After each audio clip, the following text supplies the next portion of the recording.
అటు నాంపల్లిలో కాల్పుల కలకలం రేగుతుంది. రైల్వే స్టేషన్ దగ్గర అనుమానాస్పదంగా తిరుగుతున్న ముగ్గురు వ్యక్తులను పోలీసులు ప్రశ్నించారు. క్షణాల్లో పోలీసులపైనే ఆ ముగ్గురు దుండగులు మెరుపు దాడికి యత్నించి పారిపోవాలని చూశారు. ఈ క్రమంలోనే పోలీసులు కాల్పులు జరిపి దుండగులను పట్టుకున్నారు. పట్టుబడ్డ వారిలో అనీస్ రాజ్తో పాటు మరో 2 నిందితులున్నారు.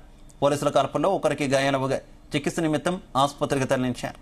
పోలీసులు వారిని దోపిడీ దొంగల ముఠాగా అనుమానిస్తున్నారు.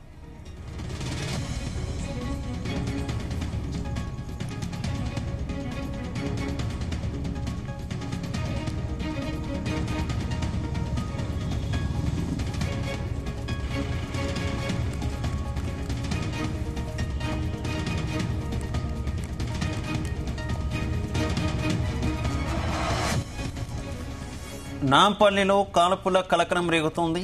రైల్వే స్టేషన్ దగ్గర అనుమానాస్పదంగా తిరుగుతున్న ముగ్గురు వ్యక్తులను పోలీసులు ప్రశ్నించారు. క్షణాల్లో పోలీసులపైనే ఆ ముగ్గురు దుండగులు మెరుపు దాడికి యత్నించి పారిపోవాలని చూశారు. ఈ క్రమంలోనే పోలీసులు కాల్పులు జరిపి దుండగులను పట్టుకున్నారు. పట్టుబడ్డ వారిలో అనీస్ రాజ్తో పాటు మరో 2 నిందితులున్నారు.